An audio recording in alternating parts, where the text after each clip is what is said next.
Alright guys, in this video we're going to take a look at solving with right triangle trig. Largely, this should hopefully be some review, but we'll just move forward, and if it's not, we will hopefully clear up any issues you might have. So just a way of reminder, we have sine, cosine, and tangent, where sine is opposite over hypotenuse, cosine is adjacent over hypotenuse, and tangent is opposite over adjacent.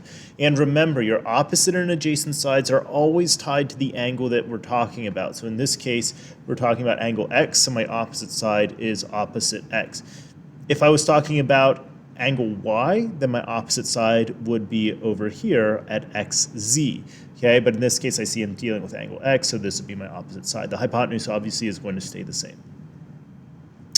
Down here we have SOHCAHTOA. This is what some people like to write down on their papers just to help them remember the trig ratios very quickly. It's an easy abbreviation.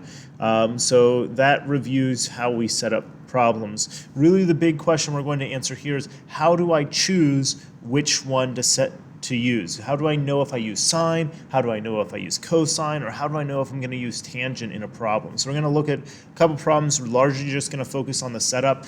We're not going to worry about plugging it into the calculator today. We'll set it up, maybe set it up so that we can solve it for x, and then just move forward from there. All right, so do remember that when you're solving these problems, if you are going to plug it into a calculator, you do need to make sure it's in degree mode. So whether that's in Desmos by hitting the little wrench in the top right corner and choosing degree at the bottom of that drop down, or if it's on your calculator, hitting the mode button at the top middle of your calculator and then going down and selecting degree mode, you will not get the correct answers if you are not in degree mode. So always check that, especially if you're doing the problems right and you keep getting the wrong numbers. I almost for sure can guarantee you that you're just in radian mode instead of degree mode. All right, so let's take a look. Let's go ahead and solve, or let's go ahead and at least set these up. So first thing we're going to do, we're going to label our sides OH and A just like before. All right, so this is my H side. I'm dealing with 28, so that tells me this is my O side, this is my A side. Now, this is how I decide if I'm using sine, cosine, or tangent. I look on what's outside of the triangle. In this case, I've got something with my H and something with my O. Do not connect that A with your 28. All right, that is just, the angle is going to stay inside. So we're looking at sides only when we're dealing with O, H, and A. I've got something with my O side and my H side. If I think about SOHCAHTOA,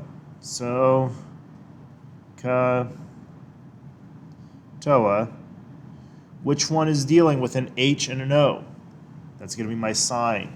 Okay, so that's how I decide if I'm using sine, cosine, or tangent when I'm setting these up. So let's go ahead and plug it in. Sine 28 is equal to my O side x over my H side 27.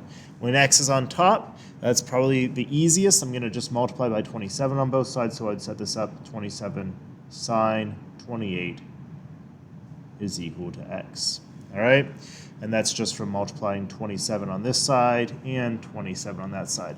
And make sure that when we're doing this, we are not multiplying the 27 by the 28. That 28 is going to stay in parentheses the entire way, okay? So we're not going to combine them inside. Usually what I like to do is keep it on the outside here, 27 sine 28, as opposed to putting them next to each other, because if I forget my parentheses, that's going to change the problem. So put the 27 first, sine 28, plug it in your calculator, and that should be the correct answer. You'll probably get around 13 or something like that.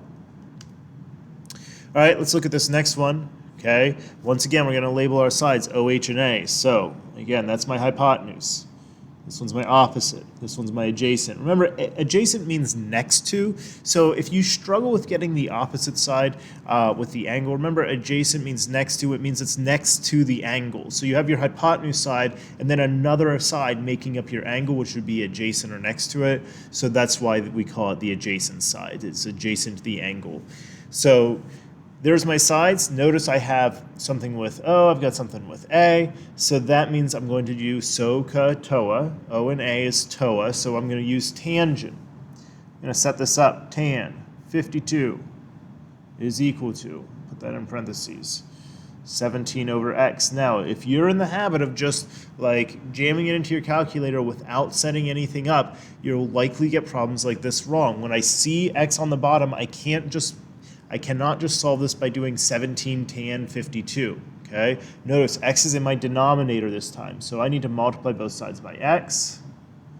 I get x tan 52 is equal to 17, and then I'm going to divide by tangent 52.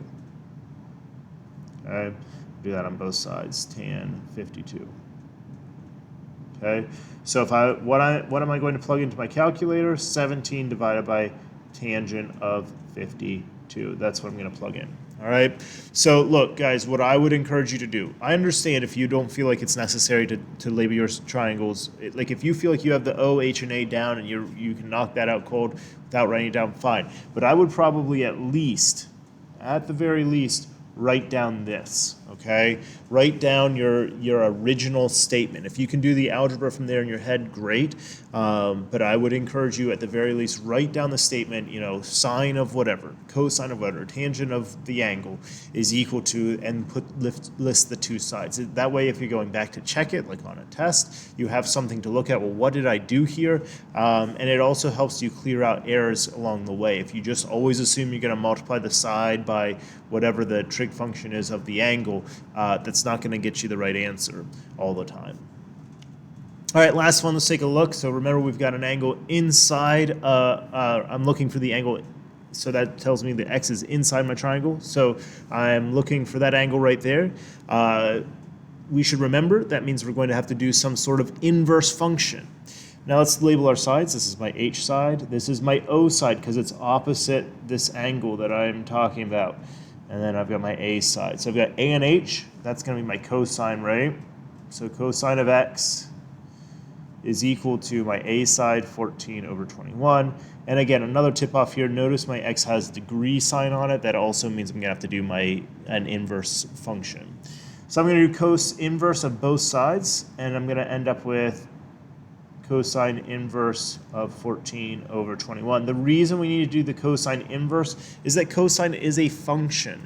So if we think about what do we do to get rid of addition, so if say I have x plus 2 and I want to get rid of the plus 2, I subtract, right? Take the inverse there, subtraction. If I have 2 times x, I'm going to divide. So if I have multiplication, I divide. If I have a function of x, I need to do the inverse function, okay? So each of these is doing the inverse. The inverse here is inverse cosine, and I didn't write out the middle step where you do inverse cosine on both sides because it's pretty obvious you're going to end up here where x is equal to cosine inverse of 14 over 21. All right, so hopefully that wraps up choosing between sine, cosine, and tangent, and just how do we set this up as a quick review. Hopefully, if you have any questions, let me know, and I can reach out and help you.